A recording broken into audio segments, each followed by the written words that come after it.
Jon Jones might be facing his toughest challenge to date as he takes on Ciryl Gane for the vacant heavyweight championship. If he wins, he goes down as the single greatest mixed martial artist of all time. For the winner by unanimous decision, and still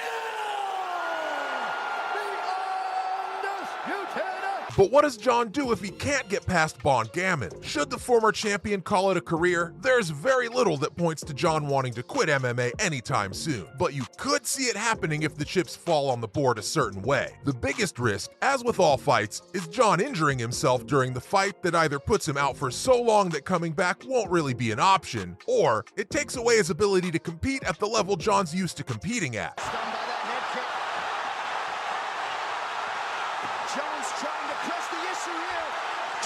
That's it. He's out. He's out.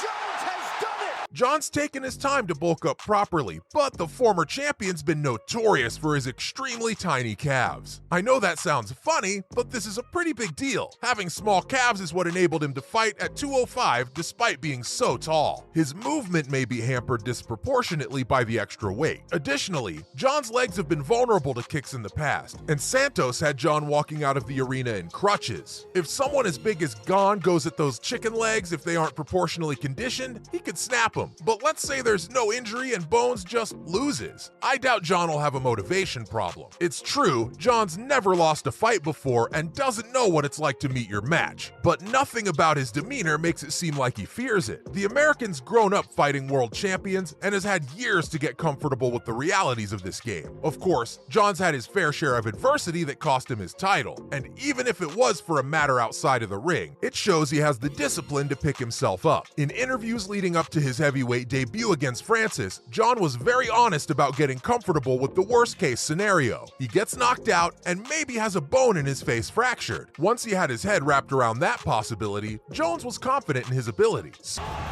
Now he's going for Kimura. It is all over. Jon Jones remains the UFC light heavyweight champion.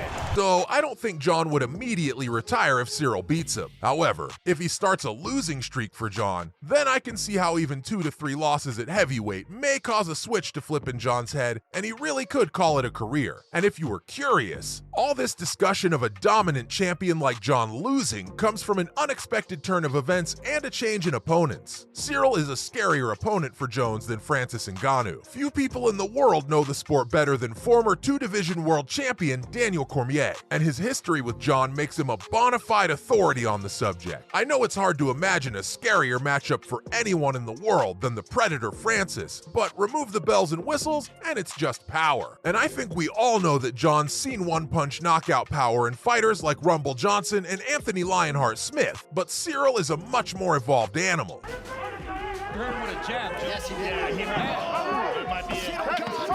Junior Dos Santos, 7-0 for Ciryl Gane. For one, he nullifies the reach advantage Jon is used to enjoying in all of his fights. It may be the first time Jon will enter the fight as the visibly smaller fighter in terms of length and size in general. I'll admit that was expected to happen no matter who Jon fought at heavyweight. But it's also true that Ciryl is pioneering an entirely new generation of heavyweights. And he's not just some other contender. His only loss ever came against the champion, and he bounced back from that loss to knock out Tai Tuivasa and end his 5-fight winning streak. Look at this, look for a head and arm choke on the jiu-jitsu guy.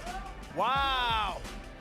Now the thing is, the problem for Gane is that, oh, look at there's the tap. There's the tap. Welcome Wow. to the UFC, Ciryl Gane. Cormier further explained that Jon relies heavily on his reach because he's a pretty stationary fighter himself. He doesn't create many angles or use complex footwork to get into position, and this could make Gane a very complex stylistic matchup. Let's not forget that Ciryl Gane himself is a man on a mission that can only end with gold around his waist, and he's spoken up about his mindset leading up to the fight. Ciryl thinks he and Jon are cut from the same cloth. The spotlight on Jon is shared by the French prospect, who has quickly generated as much hype as an opponent for Jon as Francis. Gane thinks that a one-punch knockout threat, while exciting, isn't as entertaining as seeing Jon take on a next-generation athlete like himself. He commented on his footwork being unique to the division, and the fact that Jon will find him more troublesome than Francis because the two of them play the same game. They like to manage the fight's pace with distance and kicks, disgruntling the opponent, especially if they're a power hitter. We've seen Jon dismantle those fighters for a decade.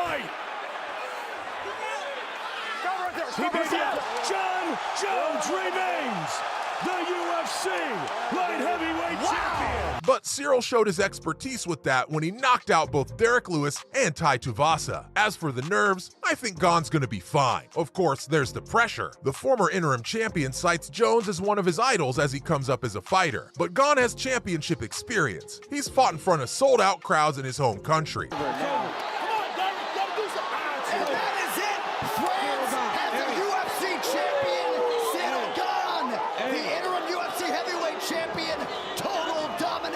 On the road tonight. And well, I have to say that he's always been as cool as a cucumber in the octagon. With all this talk of young prospects, it's easy to forget that Jon Jones has seen it all, done it all, and beat them all. The GOAT thinks Gane is nothing new. Many people have gone up to Jon and asked him if Gane is the best striker he'll ever face, but he wasn't convinced in the slightest. Strikers like Lyoto Machida and Thiago Santos were unique and exceptionally dangerous when they fought Jones, and he conquered them. There have also been fighters with scary one-punch knockout power who just couldn't find Jon with their bombs. The biggest factor here is that it's not a kickboxing match, it's MMA, and the addition of wrestling goes deeper than just takedowns. He's fighting at range, Arlovski fires, just misses, and Gane comes over the top of the left, and boom, beautiful follow-up to his counter with that right hand. Jon called wrestling a mentality, and I guess he's referring to the threat of the takedown and working in the clinch, but one can only guess the GOAT's game plan. As for speed, Bones believes he's gotten faster and more explosive as he's moved up and gained one-punch knockout power that he didn't have. Jon may not have fought in the past 3 years, but he's done changing weight classes, and he has a plan for the heavyweight division. Jones has assured at least 2 more fights in the UFC. When the UFC finally reached terms with the former champion, the contract had 8 fights on it, but we know that doesn't guarantee Jon fights 8 more times. What we can be sure of, however, is that Jon will fight at least once more after he fights Gane. Win or lose, he wants to take on Stipe Miocic. This move up to heavyweight is a bid for legacy, to go down as the GOAT, and Jones believes that path goes through beating the most successful heavyweight champion of all time. Shot with the right hand!